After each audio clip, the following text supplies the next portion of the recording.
बंदी छोड़ सतगुरु रामपाल जी परमेश्वर जी की जय हो।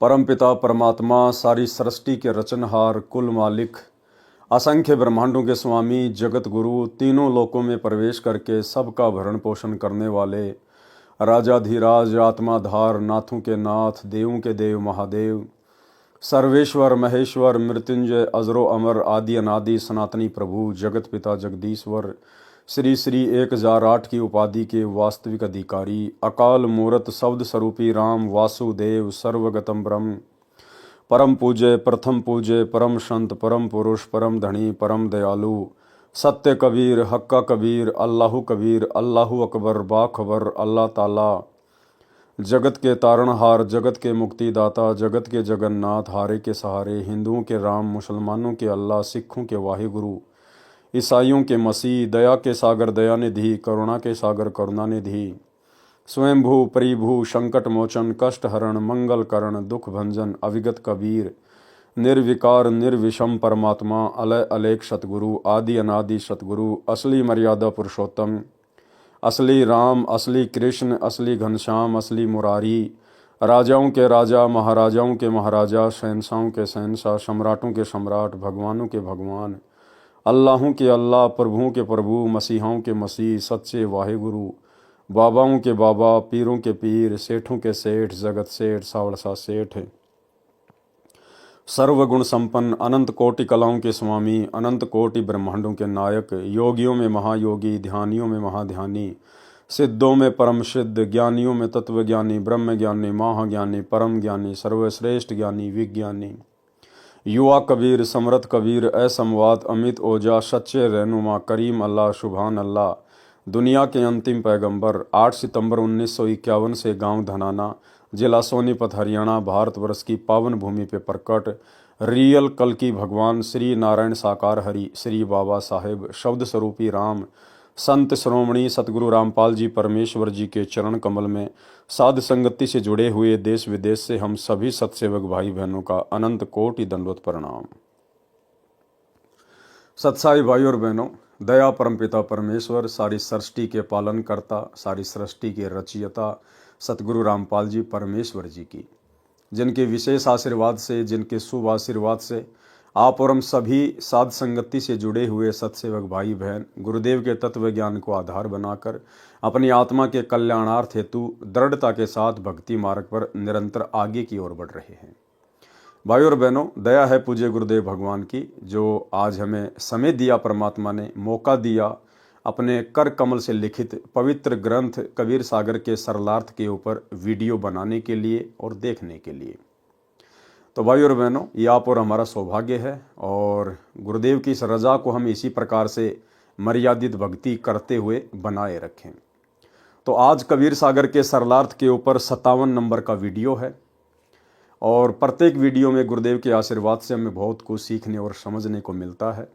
गुरुदेव के कर कमल से लिखित होने के कारण इसको पढ़ने और सुनने मात्र से भी हम ढेर सारे पुण्यों के भागी बनते हैं। तो आज की वीडियो में गुरुदेव भगवान हमें समझाएंगे कि किस प्रकार से पंडित सर्वानंद को गुरुदेव भगवान ने कबीर परमात्मा ने अपनी शरण में लिया। तो पवित्र कबीर सागर का सरलार्थ पेज नंबर 552। शास्त्रार्थ महर्षि सर्वानंद तथा परमेश्वर कबीर देव का। एक सर्वानंद नाम के महर्षि थे। उनकी आदरणीय माता श्रीमती शारदा देवी पाप कर्म फल से पीड़ित थी। उसने सभी पूजाएं व जंत्र मंत्र कष्ट निवारण के लिए वर्षों से किए। शारीरिक पीड़ा निवारण के लिए वैद्यों की दवाइयां भी खाई, परंतु कोई राहत नहीं मिली। उस समय के महर्षियों से उपदेश भी प्राप्त किया, परंतु सर्व महर्षियों ने कहा कि बेटी शारदा, ये आपका पाप कर्म दंड प्रारब्ध कर्म का है, ये समा नहीं हो सकता, ये भोगना ही पड़ता है। भगवान श्री राम ने बाली का वध किया था, उस पाप कर्म का दंड श्री राम अर्थात विष्णु वाली आत्मा ने श्री कृष्ण बनकर भोगा। श्री बाली वाली आत्मा शिकारी बनी जिसने श्री कृष्ण जी के पैर में विषाक्त तीर मारकर वध किया। इस प्रकार गुरुजी व महंतों व संतों ऋषियों के विचार सुनकर दुखी मन से भगतमती शारदा अपना प्रारब्ध पाप कर्म का कष्ट रो रो कर भोग रही थी। एक दिन किसी निजी रिश्तेदार के कहने पर काशी में स्वयं सशरीर प्रकट हुए कबीर देव कबीर परमेश्वर अर्थात कबीर प्रभु से उपदेश प्राप्त किया तथा उसी दिन कष्ट मुक्त हो गई। क्योंकि पवित्र यजुर्वेद अध्याय 5 मंत्र 32 में लिखा है कि कबीर अंगारी असी, अर्थात कबीर अंगारी पाप का शत्रु असी मानी है। फिर इसी पवित्र यजुर्वेद अध्याय 8 मंत्र 13 में लिखा है कि परमात्मा एनस अधर्म के अधर्म अर्थात पापों के भी पाप, घोर पाप को भी समाप्त कर देता है। प्रभु कबीर परमेश्वर ने कहा, बेटी शारदा, ये सुख आपके भाग्य में नहीं था, मैंने अपने कोष से प्रदान किया है तथा पाप विनाशक होने का प्रमाण दिया है। आपका पुत्र महर्षि सर्वानंद जी कहा करता है कि प्रभु पाप विनाश नहीं कर सकता तथा आप मेरे से उपदेश प्राप्त करके आत्म कल्याण करो। भगतमती शारदा जी ने स्वयं आए परमेश्वर कबीर प्रभु कबीर देव से उपदेश लेकर अपना कल्याण करवाया। महर्षि सर्वानंद जी को जो भगतमती शारदा का पुत्र था, शास्त्रार्थ का बहुत चाव था। उसने अपने समकालीन सभी विद्वानों को शास्त्रार्थ करके पराजित कर दिया। फिर सोचा कि जन जन को कहना पड़ता है कि मैंने सर्व विद्वानों पर विजय प्राप्त कर ली है, क्यों न अपनी माता जी से अपना नाम सर्वाजीत रखवा लूं। ये सोचकर अपनी माता श्रीमती शारदा जी के पास जाकर प्रार्थना की। कहा कि माता जी, मेरा नाम बदलकर सर्वाजीत रख दो। माता ने कहा कि बेटा, सर्वानंद क्या बुरा नाम है? महर्षि सर्वानंद जी ने कहा, माता जी, मैंने सर्व विद्वानों को शास्त्रार्थ में पराजित कर दिया है, इसलिए मेरा नाम सर्वाजीत रख दो। माता जी ने कहा कि बेटा, एक विद्वान मेरे गुरुदेव महाराज कबीर प्रभु को भी पराजित कर दे, फिर अपने पुत्र का नाम आते ही सर्वाजीत रख दूंगी। माता के ये वचन सुनकर श्री सर्वानंद पहले तो हंसा, फिर कहा, माता जी, आप भी भोली हो। वह जुलाहा धाणक कबीर तो अशिक्षित है, उसका क्या पराजित करना, अभी गया अभी आया। महर्षि सर्वानंद जी सर्व शास्त्रों को एक बैल पर रखकर उस मोहल्ले में गया जिसमें कबीर परमेश्वर जी की झोपड़ी थी। परमेश्वर कबीर जी की धर्म की बेटी कमाली कुएं पर मिली।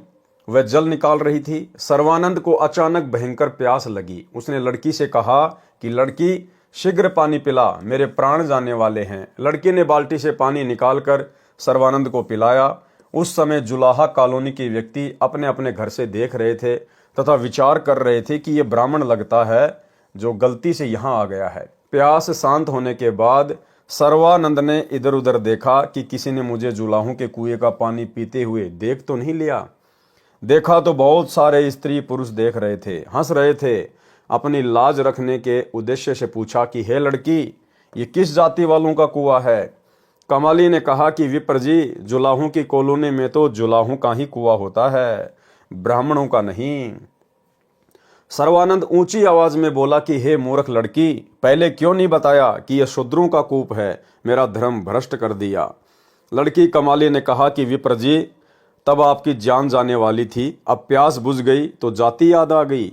सर्वानंद ने कहा कि हे लड़की, कबीर का घर कहाँ है, बताइए। कमाली बोली, कबीर का घर शिखर में, जहां सलैली गैल, पाव न टिके पपील के, पंडित लादे बैल। भावार्थ, कमाली बहन ने बताया कि कबीर जी का वास्तविक घर सतलोक में है, वहां जाने का मार्ग फिसलना है। सत्य साधना करके उनके घर को प्राप्त किया जा सकता है, वहां तो चींटी भी नहीं जा सकती। आप तो बैल के ऊपर ग्रंथों को लादे फिर रहे हो जिनमें परमेश्वर प्राप्ति की विधि नहीं है। सर्वानंद ने कहा, लड़की सीधी बात कर, यहाँ कॉलोनी में बता कि वे कहाँ रहते हैं। कमाली बहन ने कहा कि हे विप्र जी, मेरे पीछे पीछे आ जाओ, मैं उन्हीं की बेटी हूँ। बहन कमाली ने अपने घर के द्वार पर आकर कहा, आओ महर्षि जी, यही है परमपिता कबीर का घर। श्री सर्वानंद जी ने लड़की कमाली से अपना लोटा पानी से इतना भरवाया कि यदि जरा सा जल और डालें तो बाहर निकल जाए, तथा कहा कि बेटी, ये लोटा धीरे धीरे ले जाकर कबीर को दे दे तथा जो उत्तर वह देवे वह मुझे बताना। लड़की कमाली द्वारा लाए लोटे में परमेश्वर कबीर देव जी ने एक कपड़े सीने वाली बड़ी सुई डाल दी। कुछ जल लोटे से बाहर निकलकर पृथ्वी पर गिर गया तथा कहा, पुत्री, ये लोटा श्री सर्वानंद जी को लौटा दो। लोटा वापस लेकर आई लड़की कमाली ने सर्वानंद जी से पूछा कि क्या उत्तर दिया कबीर ने। कमाली ने प्रभु द्वारा सुई डालने का वृतांत सुनाया।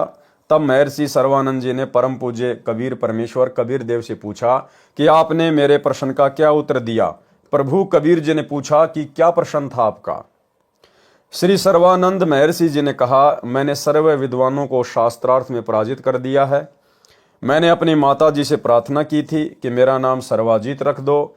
मेरी माता जी ने आपको पराजित करने के पश्चात मेरा नाम परिवर्तन करने को कहा है। आपके पास लोटे को पूर्ण रूपेण जल से भरकर भेजने का तात्पर्य है कि मैं ज्ञान से ऐसे परिपूर्ण हूं जैसे लोटा जल से, इसमें और जल नहीं समाएगा, वह बाहर ही गिरेगा।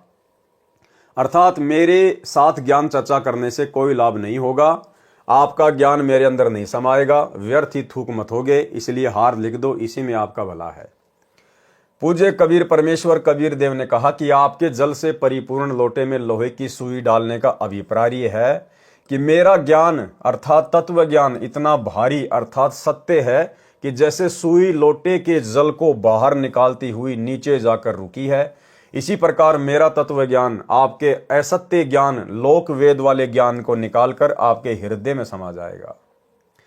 महर्षि सर्वानंद जी ने कहा, प्रसन्न करो, एक बहुचर्चित विद्वान को जुलाहू धानकों के मोहल्ले में आया देखकर आसपास के भोले भाले अशिक्षित जुलाहे शास्त्रार्थ सुनने के लिए एकत्रित हो गए। पूज्य कबीर देव जी ने प्रश्न किया, कौन ब्रह्मा का पिता है, कौन विष्णु की मां, शंकर का दादा कौन है, सर्वानंद दे बता। उत्तर महर्षि सर्वानंद जी का, श्री ब्रह्मा जी रजोगुण है तथा श्री विष्णु जी सतगुण है तथा श्री शिव जी तमोगुण युक्त हैं। ये तीनों अजर अमर अर्थात अविनाशी हैं, सर्वेश्वर महेश्वर मृत्युंजय हैं। इनके माता पिता कोई नहीं, आप अज्ञानी हो, आपको शास्त्रों का ज्ञान नहीं है। ऐसे ही ऊट पटांग प्रसन्न किया है। सर्व उपस्थित अशिक्षित श्रोताओं ने ताली बजाई तथा महर्षि सर्वानंद जी का समर्थन किया। पूज्य कबीर प्रभु कबीर देव जी ने कहा कि महर्षि जी, आप श्रीमद् देवी भागवत पुराण के 3रे स्कंद तथा श्री शिव पुराण का 6ठा तथा 7वां रुद्र संहिता अध्याय प्रभु को साक्षी रखकर गीता जी पर हाथ रखकर पढ़ें तथा अनुवाद सुनाएं। महर्षि सर्वानंद जी ने पवित्र गीता जी पर हाथ रखकर शपथ ली कि सही सही सुनाऊंगा। पवित्र पुराणों को प्रभु कबीर देव जी के कहने के पश्चात ध्यानपूर्वक पढ़ा।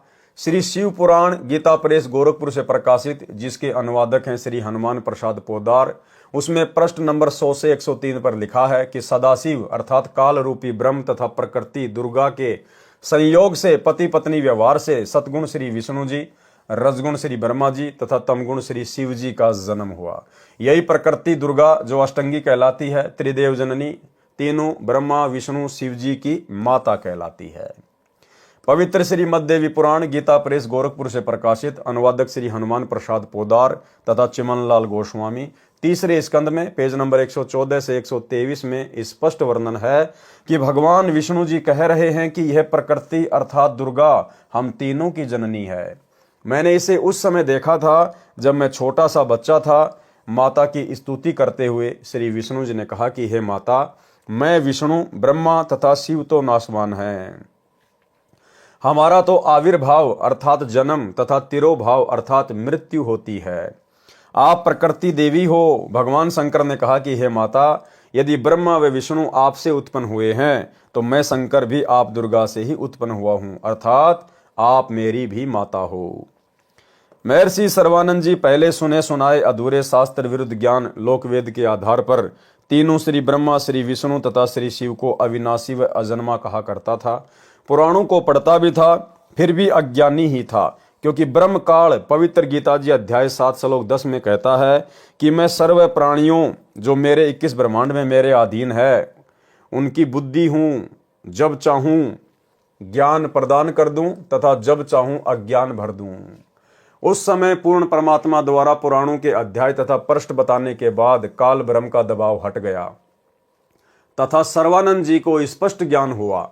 वास्तव में ऐसा ही लिखा है, परंतु मान हानि के भय से कहा कि मैंने सब पढ़ लिया, ऐसा कहीं नहीं लिखा है।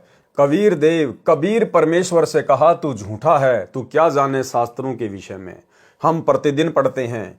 फिर क्या था, सर्वानंद जी ने धारा प्रवाहित संस्कृत बोलना प्रारंभ कर दिया। 20 मिनट तक कंठस्थ की हुई कोई और ही वेदवाणी बोलता रहा, पुराण नहीं सुनाया। सर्व उपस्थित भोले भाले श्रोतागण जो संस्कृत भाषा को समझ भी नहीं रहे थे, प्रभावित होकर सर्वानंद महर्षि जी के समर्थन में वाह वाह महाज्ञानी कहने लगे। भावार्थ है कि परमेश्वर कबीर देव जी को पराजित कर दिया तथा महर्षि सर्वानंद जी को विजयी घोषित कर दिया। परम पूज्य कबीर परमेश्वर कबीर देव जी ने कहा कि सर्वानंद जी, आपने पवित्र गीता जी की कसम खाई थी, वह भी भूल गए।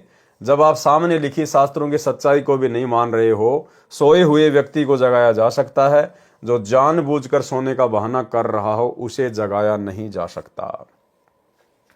कबीर जानबूझ सांची तजय करे झूठे से ने, ताकि संगत है प्रभु शौपन में भी ना दे। इसलिए हे सर्वानंद, मैं हारा तुम जीते। एक जमींदार का पुत्र 7वीं कक्षा में पढ़ता था। उसने कुछ अंग्रेजी भाषा को जान लिया था। एक दिन दोनों पिता पुत्र खेतों में बैलगाड़ी लेकर जा रहे थे। सामने से एक अंग्रेज कार लेकर आ गया। उसने बैलगाड़ी वालों से अंग्रेजी भाषा में रास्ता जानना चाहा। पिता ने पुत्र से कहा, बेटा, ये अंग्रेज अपने आप को ज्यादा ही शिक्षित सिद्ध करना चाहता है। आप भी तो अंग्रेजी भाषा जानते हो, निकाल दो इसकी सारी मरोड़, सुना दे अंग्रेजी बोलकर। किसान के लड़के ने अंग्रेजी भाषा में बीमारी की छुट्टी के लिए प्रार्थना पत्र पूरा सुना दिया। अंग्रेज उस नादान बच्चे की नादानी को भांप कर कि पूछ रहा हूं रास्ता, सुना रहा है बीमारी की छुट्टी का प्रार्थना पत्र, अपनी कार लेकर माथे में हाथ मारकर चल पड़ा। किसान ने अपने विजेता पुत्र की कमर थपथपाई तथा कहा, वाह पुत्र, मेरा तो जीवन सफल कर दिया। आज तूने अंग्रेज को अंग्रेजी भाषा में पराजित कर दिया। तब पुत्र ने कहा, पिताजी, मुझे माई बेस्ट फ्रेंड ऐसे मेरा खास दोस्त नामक प्रस्ताव भी याद है। वह सुन लेता तो अंग्रेज गाड़ी छोड़कर भाग जाता। इसी प्रकार कबीर देव जी पूछ कुछ रहे हैं और सर्वानंद जी उत्तर कुछ दे रहे हैं। इस प्रकार शास्त्रार्थ ने तत्व ज्ञान को उलझा रखा है। परम पूज्य कबीर परमेश्वर कबीर देव ने कहा कि सर्वानंद जी, आप जीते, मैं हारा। महर्षि सर्वानंद जी ने कहा, लिख कर दे दो, मैं कच्चा कार्य नहीं करता। परमात्मा कबीर देव जी ने कहा कि ये कृपया भी आप ही कर दो, लिख लो, जो लिखना है मैं अंगूठा लगा दूंगा। महर्षि सर्वानंद जी ने लिख लिया कि शास्त्रार्थ में सर्वानंद विजयी हुआ तथा कबीर साहिब पराजित हुआ, तथा कबीर परमेश्वर से अंगूठा लगवा लिया। अपनी माता जी के पास जाकर सर्वानंद जी ने कहा कि माता जी, लो आपके गुरुदेव को पराजित करने का प्रमाण। भगतमती शारदा जी ने कहा, पुत्र, पढ़कर सुनाओ। जब सर्वानंद जी ने पढ़ा, उसमें लिखा था कि शास्त्रार्थ में सर्वानंद पराजित हुआ तथा कबीर परमेश्वर विजयी हुआ। सर्वानंद जी की माता जी ने कहा, पुत्र, आप तो कह रहे थे कि मैं विजयी हुआ हूं, तुम तो हार कर आए हो। महर्षि सर्वानंद जी ने कहा, माता जी, मैं कई दिनों से लगातार शास्त्रार्थ में व्यस्त था, इसलिए निंद्रावश होकर मुझसे लिखने में गलती लगी है। फिर जाता हूं तथा सही लिख कर लाऊंगा। माताजी ने शर्त रखी थी कि विजयी होने का कोई लिखित प्रमाण देगा तो मैं मानूंगी, मौखिक नहीं। महर्षि सर्वानंद जी दोबारा गए तथा कहा कि कबीर साहिब, मेरे लिखने में कुछ त्रुटि रह गई है, दोबारा लिखना पड़ेगा। साहिब कबीर जी ने कहा कि फिर लिख लो। सर्वानंद जी ने फिर लिखकर अंगूठा लगवाकर माता जी के पास आया तो फिर विपरीत ही पाया। कहा, माता जी, फिर जाता हूं। तीसरी बार लिख कर लाया तथा मकान में प्रवेश करने से पहले पढ़ा, ठीक लिखा था। सर्वानंद जी ने उस लेख से दृष्टि नहीं हटाई तथा चलकर अपने मकान में प्रवेश करता हुआ कहने लगा कि माताजी सुनाऊं। ये कहकर पढ़ने लगा तो उसकी आंखों के सामने अक्षर बदल गए। तीसरी बार फिर यही प्रमाण लिखा गया कि शास्त्रार्थ में सर्वानंद पराजित हुए तथा कबीर साहिब विजयी हुए। सर्वानंद बोल नहीं पाया। तब माता जी ने कहा, पुत्र, बोलता क्यों नहीं, पढ़कर सुना क्या लिखा है। माता जानती थी कि नादान पुत्र पहाड़ से टकराने जा रहा है। माता जी ने सर्वानंद जी से कहा कि पुत्र, परमेश्वर आए हैं, जाकर चरणों में गिरकर अपनी गलती की क्षमा याचना कर ले तथा उपदेश लेकर अपना जीवन सफल कर ले। सर्वानंद जी अपनी माता जी के चरणों में गिरकर रोने लगा तथा कहा, माता जी, ये तो स्वयं प्रभु आए हैं, आप मेरे साथ चलो, मुझे शर्म लगती है। सर्वानंद जी की माता अपने पुत्र को साथ लेकर प्रभु कबीर के पास गई तथा सर्वानंद जी को भी कबीर परमेश्वर से उपदेश दिलाया। तब उस महर्षि कहलाने वाले नादान प्राणी का पूर्ण परमात्मा के चरणों में आने से ही उद्धार हुआ।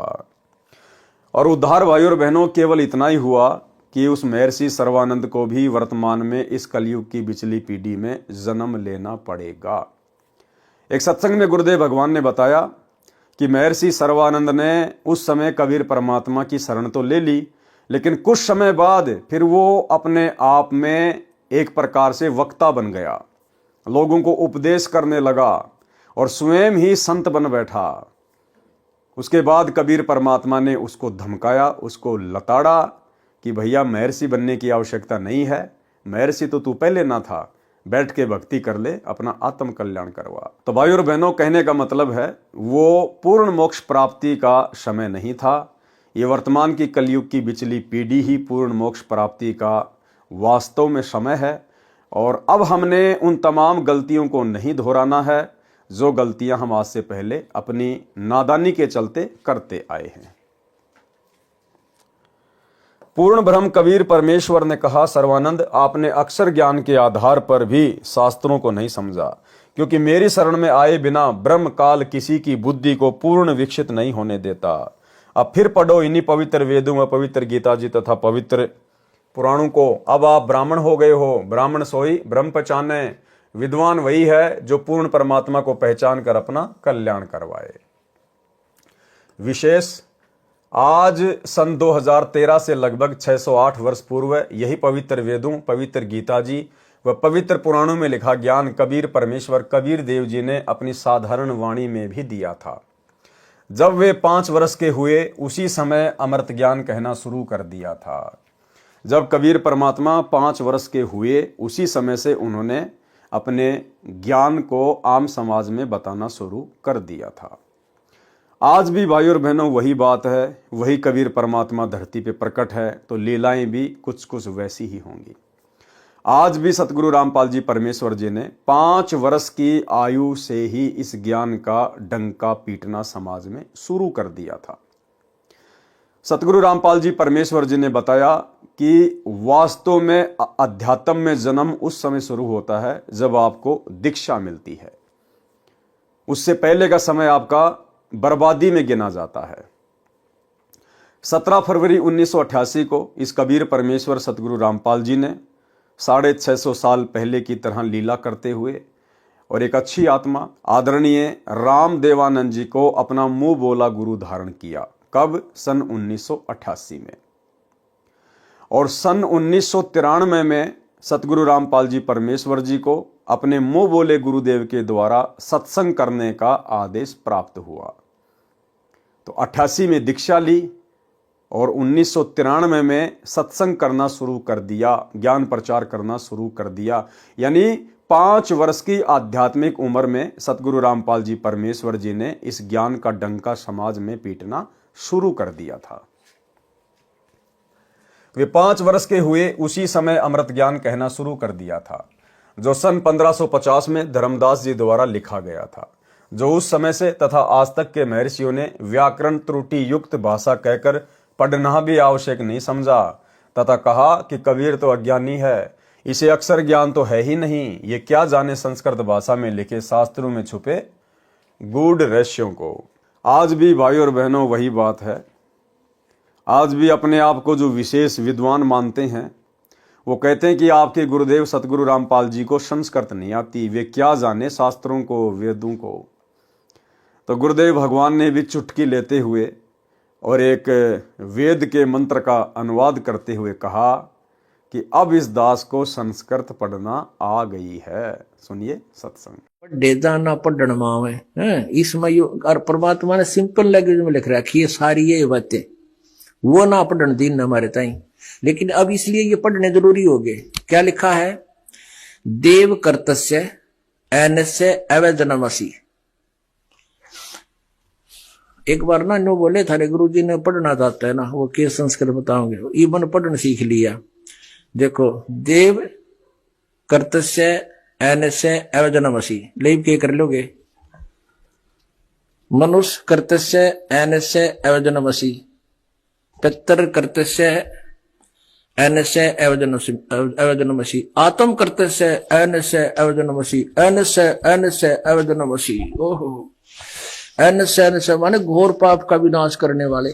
अभी नहीं के अनुवाद को दिखाते ना, मारा लें तन्यों के गई से आप पर बना लिया हो, इन्होंने अनुवाद किया है, ये देखिए। तो भाई और बहनों, परमात्मा है, ये सर्वज्ञ हैं, इनको किसी भी भाषा को पढ़ने की आवश्यकता नहीं है, क्योंकि परमात्मा हर भाषाओं का ज्ञाता होता है। इस संसार में जितनी भी भाषाएं हैं, मनुष्यों की या पशु पक्षियों की, परमेश्वर प्रत्येक की भाषा से परिचित है। लेकिन ये तो अज्ञानी लोगों के काम होते हैं, जो अपने को विद्वान समझते हैं और सामने वाले को महाअज्ञानी।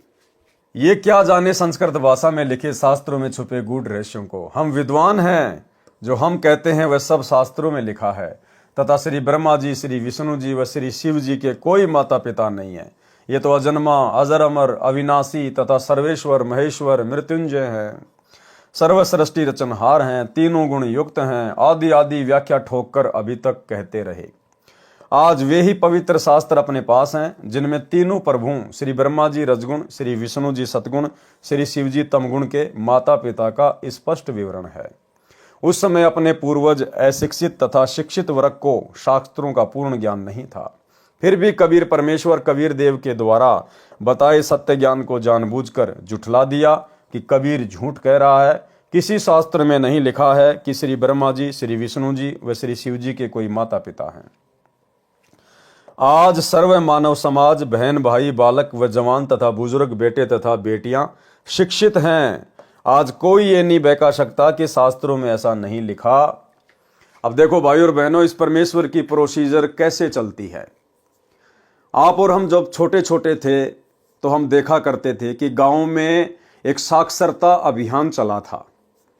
रात्रि के समय जब माता बहनें खाना वाना बना लिया करती थी, खा लिया करती थी, तो रात्रि के 8 या 9 बजे के आसपास एक टीचर की ड्यूटी लगाई गई थी कि वो गांव के जितने भी अनपढ़ हैं, बुजुर्ग हैं, उन सब को लिखना पढ़ना सिखाए।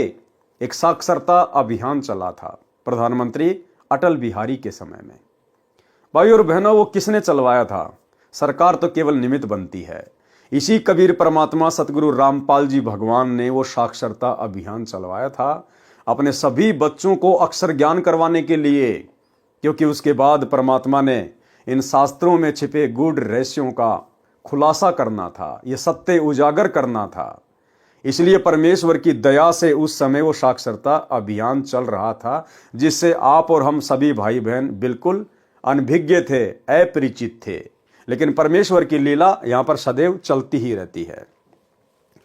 जैसा कबीर परमेश्वर कबीर देव साहिब की अमृतवाणी में लिखा है कि अमृतवाणी पूज्य कबीर परमेश्वर कबीर देव जी की, धर्मदास ये जग बोराना, कोई न जाने पद निर्वाणा, यही कारण मैं कथा पसारा, जग से कईयो एक राम नियारा।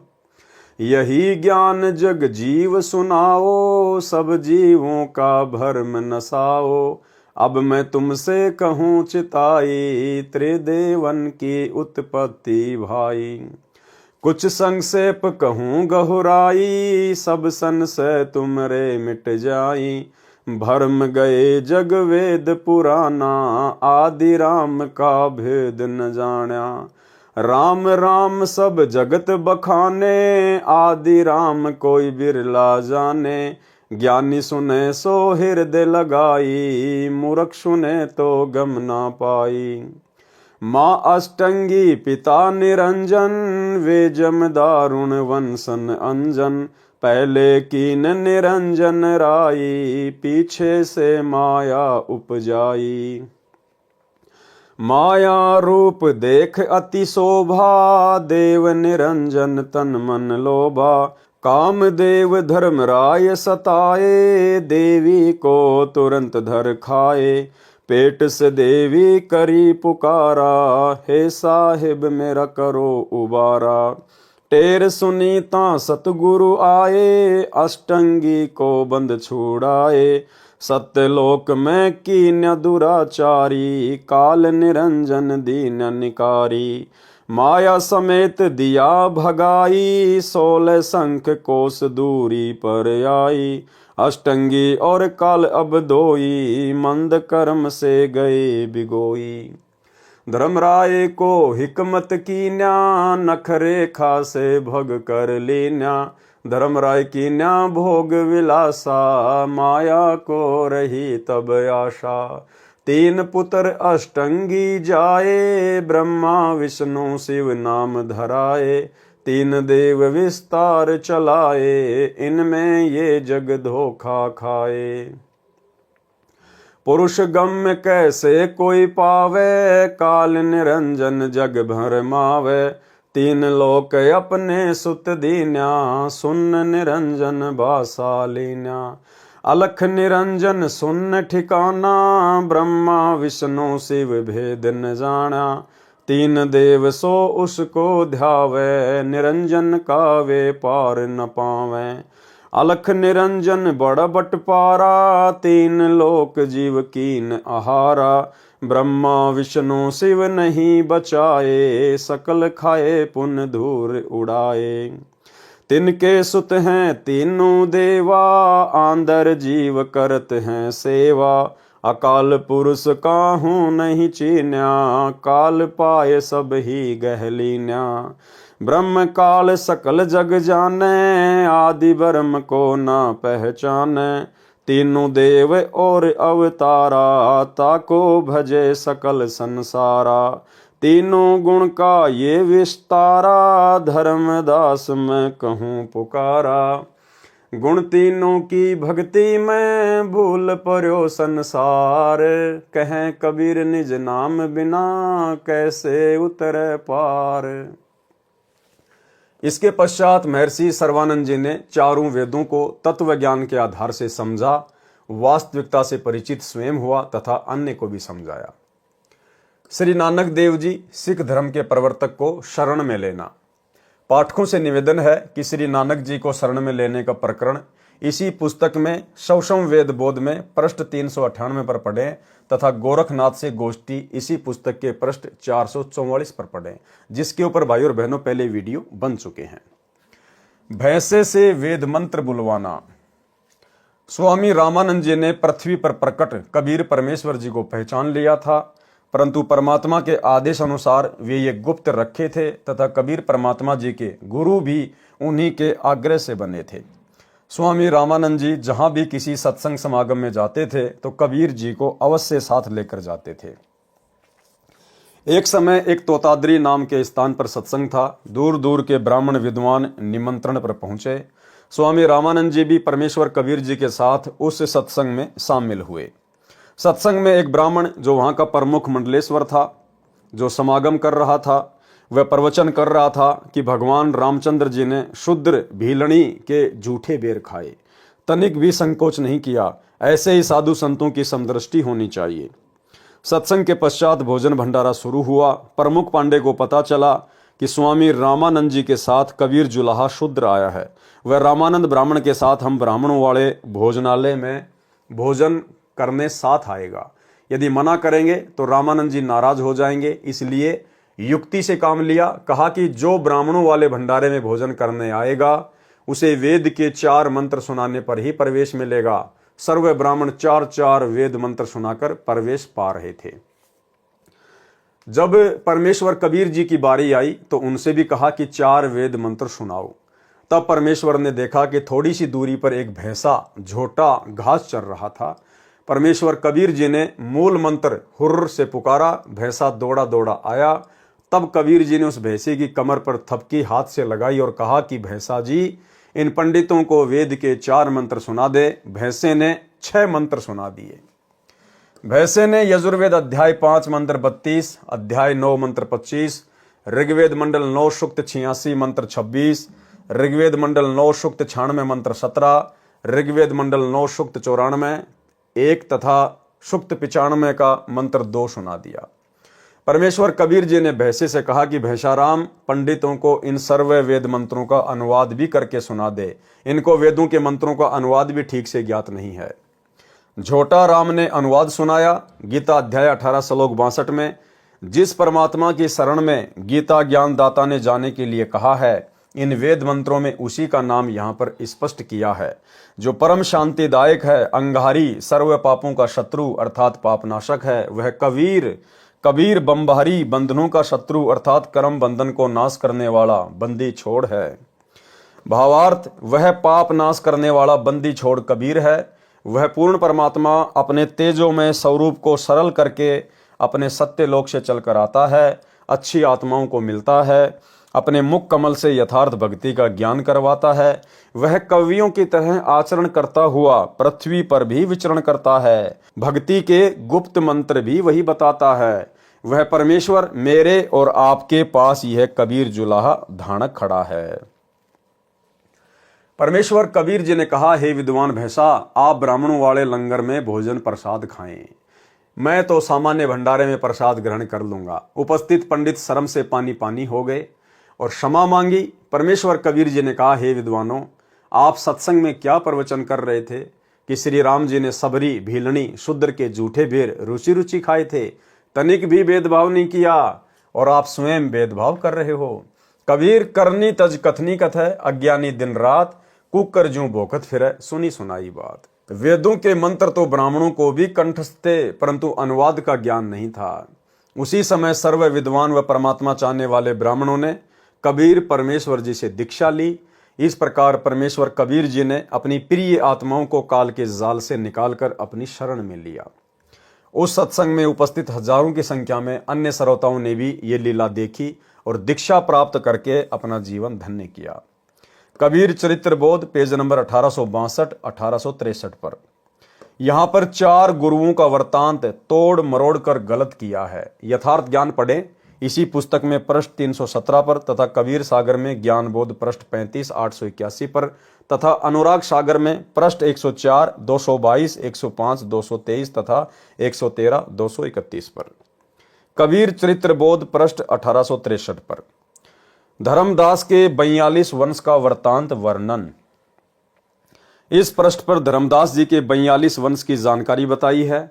इसमें लिखा है कि कबीर जी ने आदेश दिया था कि प्रत्येक गद्दी वाला महंत 25 वर्ष और 20 दिवसों तक गद्दी पर बैठा करे, इससे अधिक या कम कोई न रहे। विचार करें, यदि धर्मदास जी के वंश गद्दी वाले महंत अपनी मर्यादा पर रहते तो ये नियम चलता जो परमेश्वर कबीर जी का आदेश है। परमेश्वर कबीर जी ने स्पष्ट कर दिया था कि धर्मदास तेरी छठी पीढ़ी वालों को टकसारी पंथ वाला भ्रमित करेगा, उसके पश्चात तेरी वंश गद्दी से यथार्थ भक्ति लुप्त हो जाएगी। 4 गुरु की कथा प्रसंग उर्दू शेर। यह शेर नकली तथा बनावटी है। इसे सिद्ध करने की कुचेष्टा की गई है कि 4 गुरु कबीर जी ने स्थापित किए थे और अब तक केवल धर्मदास जी प्रकट हुए हैं। यह प्रकरण पृष्ठ 1862-1863 पर लिखा है, वह गलत है। उसी के समर्थन में यह नकली शेर बनाया है, जबकि यथार्थ ज्ञान अनुराग सागर पृष्ठ 104, 222, 105, 223, 113, 231 तथा ज्ञान बोध पृष्ठ 35, 881 तथा गुरु महात्म्य पृष्ठ 1896 पर है। अनुराग सागर पृष्ठ पर स्पष्ट किया है कि कबीर परमेश्वर जी ने बताया है कि प्रथम राय बंके जी को चेताया। यही प्रमाण गुरु महात्म्य पृष्ठ 1896 पर है कि कबीर जी ने बताया कि मैं सतयुग में सत सुकृत नाम से संसार में प्रकट हुआ था। उस समय श्रीनगर के राजा वंकेज को मिला था। उसकी 17 स्त्रियों तथा 50 पुत्रों ने तथा राजा वंकेज ने दीक्षा ली थी। ज्ञान बोध पृष्ठ 35, 881 पर भी लिखा है, जो लिखने में गड़बड़ी है। परंतु यह बात स्पष्ट है कि धर्मदास चौथा गुरु है, प्रथम नहीं, जैसा कि कबीर चरित्र बोध पृष्ठ 1862, 1863 पर गलत लिखा है। प्रथम धर्मदास और उसके 42 वंश को मोक्ष देने का अधिकारी बनाया है। इसके पश्चात 3 गुरु, दूसरे चतुर्भुज, तीसरे राजा वंकेजी, चौथे सहतेजी। ये गलत है। ज्ञान बोध पृष्ठ 35, 881 पर इस प्रकार लिखा है, सतयुग शिष्य सहतेजी कहाए, द्वापर चतुर्भुज नाम सुनाए, त्रेता शिष्य वंकेजी भाई, कलयुग धर्मदास गुसाई। अनुराग सागर पृष्ठ 104, 222, 105, 223 पर लिखा है कि कबीर वचन राय वंकेजी, प्रथम गुरु राय वंकेजी नाम ते आही, दीने उसार शब्द पुनिताही, कीन्यो ताही जीवन कड़िहारा, सो जीवन का करे उबारा। नंबर 2 सहतेजी, झिलमिल दीप तहां चले आए, सहतेजी एक संत चिताए, ताहू को कड़िहारी दीन्या, जब उन मोकों निज कर चीन्या।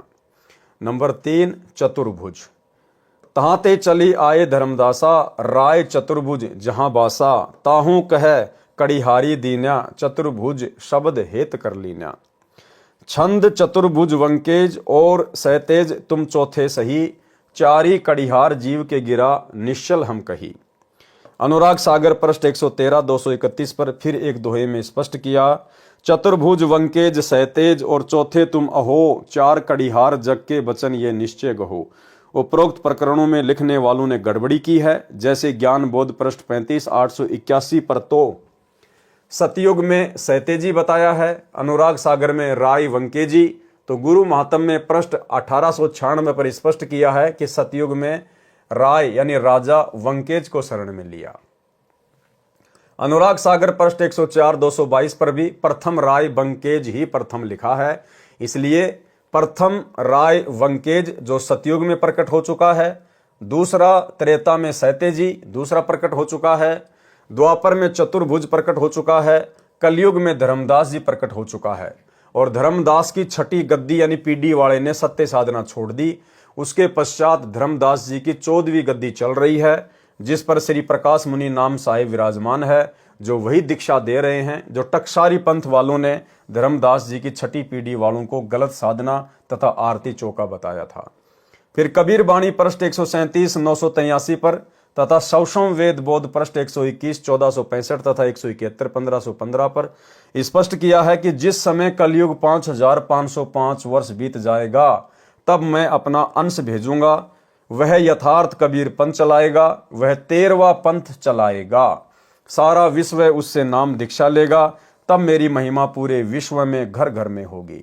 सब प्राणी भक्ति करेंगे तथा सब जीव बुराइयों को त्याग कर शांति पूर्वक रहेंगे। सतयुग जैसा वातावरण होगा। उपरोक्त प्रमाणों से यह स्पष्ट हुआ कि जो कबीर चरित्र बोध पृष्ठ 1862 1863 पर लिखा है कि प्रथम धर्मदास, शेष 3 गुरु सहतेजी वंकेजी चतुर्भुज बाद में कलयुग में प्रकट होंगे, ये गलत प्रकरण है, जो भोले जीवों को भ्रमित करके अपने जाल में फंसाकर काल के जाल में फांसने का षड्यंत्र है, जो धर्मदास के पीढ़ी वालों द्वारा रचा गया है। इससे सावधान करने के लिए ही यह प्रयत्न किया गया है। मेरा रामपाल दास का उद्देश्य किसी की आलोचना करना नहीं है, केवल सत्य को सार्वजनिक करना है, जिससे अनमोल मानव शरीर नष्ट होने से बच सके। कबीर चरित्र बोध पृष्ठ 1865 1866 पर उर्दू शेर है, उसमें धर्मदास जी के वंश गद्दी वालों के नाम लिखे हैं। उनसे उन गद्दी वालों के नाम मेल नहीं करते जो वास्तव में गद्दी नसीन अब तक हो चुके हैं। जैसे दामाखेड़ा गद्दी पर वास्तव में 13वें गुरु ग्रंथ मुनि नाम साहिब हुए हैं। 12वीं गद्दी वाला गद्दी लेकर खरसिया नगर बिहार में भाग गया था। ग्रंथ मुनि जी का तो जन्म भी नहीं हुआ था। कई वर्ष पश्चात ग्रंथ मुनि का जन्म हुआ। जब वे 2.5 वर्ष के बालक थे तो उनकी माताजी ने गद्दी पर बैठा दिया। बेटा महंत बन गया। उनका पुत्र श्री प्रकाश मुनि नाम साहिब 14वां गुरु है, जो वर्तमान में दामाखेड़ा छत्तीसगढ़ में गद्दी नशीन है। वर्तमान सन 2013 तक खरसिया गद्दी वाले भी दावा करते हैं कि हमारी गद्दी असली है। उसकी एक शाखा काशी नगरी में लहर तारा तालाब पर आश्रम बनाकर खोल रखी है। वे भी वही नाम रटते आ रहे हैं जो कबीर सागर में सुमरन बोध पृष्ठ 22 पर लिखे हैं। 13वीं गद्दी पर घासी दास को दामाखेड़ा में कार्यकारी महंत बनाया था। जब तक दामाखेड़ा के महंतों के घर कोई लड़का उत्पन्न नहीं होता, लड़का उत्पन्न होने के पश्चात घासी दास को गद्दी से उतार कर वह लड़का बैठाया जाना था। कुछ दिन के पश्चात घासीदास जी गद्दी लेकर भाग गया और खरसिया में जाकर स्वयंभू महंत बनकर धर्मदास जी वाली गद्दी चलाने का बीड़ा उठा लिया। नाम वही देते हैं, वही आरती चौका करते हैं जो धर्मदास जी की दामाखेड़ा गद्दी वाले महंत करते हैं। खरसिया तथा दामाखेड़ा वाले दोनों अपने अपने को वास्तविक गद्दी वाले सिद्ध करने के लिए गद्दी नसीन का वही नाम रखते हैं जो कबीर जी ने बताया था। और धर्मदास ने कबीर सागर में लिखा है, वे कांट छांट करके वर्तमान कबीर सागर में कुछ बदल दिए हैं, जैसे कबीर चरित्र बोध पृष्ठ 1866 पर। 12वें गुरु उग्र नाम साहिब लिखे हैं, उसके पश्चात 13वें का नाम नहीं लिखा है। यह दामाखेड़ा वालों ने लिखा है। शेर की उन पंक्तियों का अर्थ है कि 13वां दुम दबाकर भाग गया। 14वां लिखा है करुणामय साहिब, फिर 15वें का कोई नाम नहीं, फिर 16वां उदित नाम साहिब लिखा है, 17वां मुकुंद नाम साहिब लिखा है, 18वां अर्ध नाम साहब लिखा है, ये नाम खरसिया वालों में सही प्रचलित हैं। वे क्या षड्यंत्र करते हैं, जैसे वर्तमान सन 2013 में अर्ध नाम साहब लहर तारा ताला पर खरसिया वालों की शाखा की गद्दी पर बैठा है। उसका वास्तविक नाम विजय शास्त्री था। जब मुकुंद मुनि का देहांत हुआ तो विजय शास्त्री जी को गद्दी पर बैठाकर कबीर ग्रंथ से नाम देकर अर्ध नाम साहब बना दिया। अब उनको अर्ध नाम साहब के नाम से जाना जाता है। ये सब ड्रामेबाजी है। वास्तविक ज्ञान तथा भक्ति विधि से अपरिचित हैं। यथार्थ ज्ञान तथा सत्य भक्ति साधना जो कबीर परमेश्वर जी ने बताई है, वह मेरे रामपाल दास के पास है। कबीर चरित्र बोध पृष्ठ 1867 पर अंतिम गुरु यानी 42वीं पीढ़ी वालों का नाम मुक्तामणि साहब लिखा है और कहा है कि यह सतपुरुष का नायब यानी छोटा रूप होगा। यह भी लिखा है कि जब तक धर्मदास के 42 पीढ़ी वालों की गद्दी चलेगी, तब तक कबीर जी का पृथ्वी पर आने का कोई काम नहीं है। विचार करें पाठक जन, ये कितना झूठ लिखा है। उसके पश्चात यानी विक्रमी संवत 1575-1518 में कबीर जी के सतलोक जाने के पश्चात कबीर जी विक्रमी संवत 1784 यानी 1727 में संत गरीबदास जी गांव छुडानी जिला झज्जर प्रांत हरियाणा को मिले तथा संत दादू साहिब जी को मिले, संत मलुक दास जी से मिले, संत घीसा दास जी गांव खेकड़ा जिला बागपत प्रांत उत्तर प्रदेश को मिले। इससे यह कहना भी गलत है कि जब तक धर्मदास जी के वंश यानी 42 पीढ़ी संसार में चलेगी, कबीर परमेश्वर पृथ्वी पर उद्धार करने नहीं आएंगे। परमेश्वर कबीर जी ने कबीर बानी कबीर सागर में पृष्ठ 137-983 पर कहा है कि 12वें गरीबदास गांव छुड़ाने वाले के पंथ में हम ही चलकर आएंगे और सब पंथ मिटाकर एक 13वां पंथ चलाएंगे।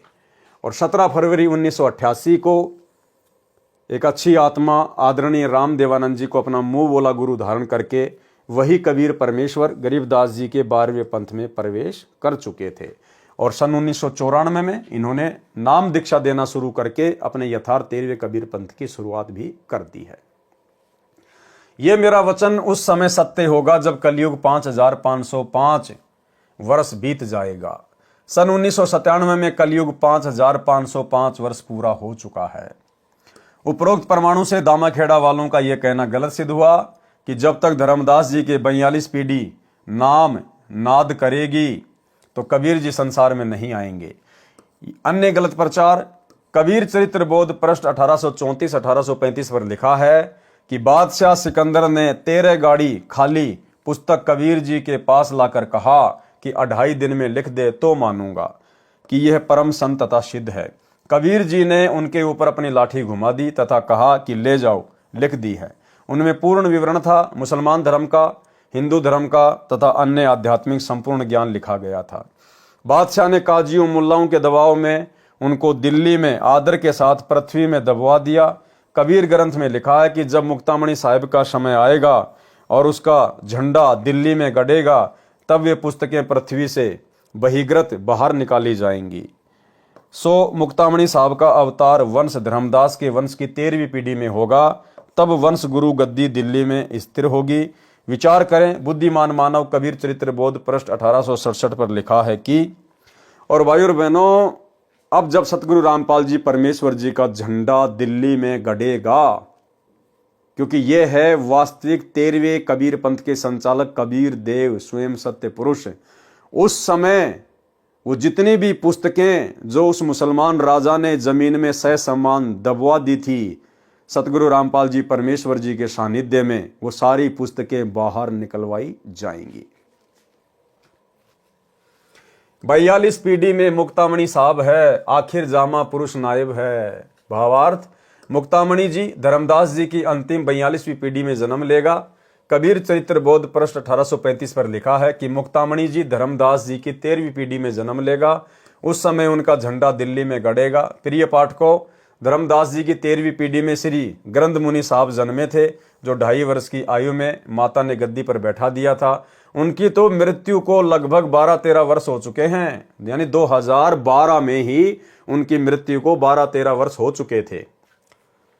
उनके स्थान पर 13वें गुरु श्री प्रकाश मुनि जी वंश गद्दी पर विराजमान है। आज तक यानी 2013 तक तो धर्मदास जी की वंश गद्दी वालों का झंडा दिल्ली में गड़ा नहीं है। इससे सिद्ध हुआ कि धर्मदास जी की वंश गद्दी वाले तो भ्रमित ज्ञान तथा गलत साधना करके जनता को कालजाल में फंसाकर परमेश्वर कबीर जी के दोषी तथा पाप के भागी बन रहे हैं। उनको चाहिए कि वे कबीर सागर के उन अंगों को पढ़ें जिनमें स्पष्ट किया है कि मैं स्वयं 12वें पंथ में प्रकट होऊंगा, मैं स्वयं 12वें पंथ में प्रकट होऊंगा। उस समय सब पंथ मिटाकर एक पंथ 13वां पंथ चलाऊंगा। तो आज 13वां पंथ किसने चलाया? सतगुरु रामपाल जी ने। तो किसके विषय में कहा गया है कि 12वें पंथ में वे स्वयं प्रकट होंगे?